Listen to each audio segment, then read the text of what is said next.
আসসালামু আলাইকুম। আমি মৌরি আক্তার রিমোস্ক্রাব ডায়েরি থেকে। আপনারা সবাই কেমন আছেন? আশা করি সবাই ভালো আছেন। তো আমি সচরাচর জিপসাম ক্রাফটের ভিডিও বেশিরভাগ দিয়ে থাকি। তো আজ হঠাৎ মনে হলো যে ক্যানভাসের কিছু পেন্টিং করা যাক। তো সেই উদ্দেশ্যে একটা ছোট ক্যানভাস নিয়ে বসলাম।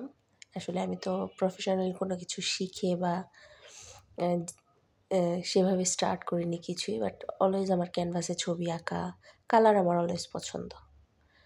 তো রং দেখলে আমার মনে হয় কিছু আঁকাআঁকি করি। পারি আর না পারি সেটা পরের কথা।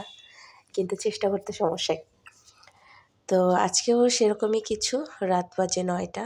হঠাৎ মনে হলো যে কিছু একটা করা যাক। তো ছোট একটা ক্যানভাস হাতে নিয়ে বসে পড়লাম। ১ম এ ভাবলাম যে এটাতে কালোর মধ্যে কোনো কিছু আঁকা যাক। তো কোনো কিছু চিন্তা ভাবনা না করেই পুরো কালো রং দিয়ে ক্যানভাসটি আঁকা শুরু করলাম। তো আমি অ্যাক্রিলিক কালারটি ইউজ করেছি ক্যানভাসের ক্ষেত্রে। আমি এর আগে কখনো এইভাবে ক্যানভাসে পেইন্টিং করিনি। আগে বলতে লাস্ট কত বছর মধ্যে আর করা হয়নি। ছোটোবেলায় করেছিলাম। তো ছোটোবেলার হিসাব আর এখন তো সব কিছু এত আধুনিক হয়ে গেছে। মানুষ এত এক্সপার্ট, মানুষ প্রফেশনাল হয়ে গেছে। তো তাদের সাথে তো পারাটা দূরের কথা, চেষ্টা করাও দরকার নেই।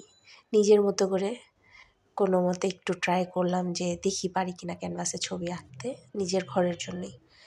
তো ভাবলাম যে পুরো ক্যানভাসটি কালো করি, কারণ কালোর মধ্যে যেকোনো ছবি ভালো লাগে। বাট কালার শেষ করে অ্যাজ ইউজুয়াল আমার যে সমস্যা, আমি কনফিউশনে পড়ে যাই যে কী ধরনের ছবি আঁকা যায়।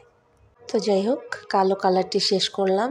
তো আপনারা অবশ্যই জানাবেন কালোর মধ্যে কী ধরনের পেইন্টিং করা যায় বা কী ধরনের পিকচার আঁকা যায়। আমার কোনো আইডিয়া ছিল না, তো সেজন্য আজকে এই পর্যন্তই রেখে দিলাম ক্যানভাসটি। আগামীতে অবশ্যই আপনাদের সাথে শেয়ার করব যে আমি এই ক্যানভাসটিতে কী ধরনের ছবি এঁকেছি। আজ এই পর্যন্তই, সবাই ভালো থাকবেন।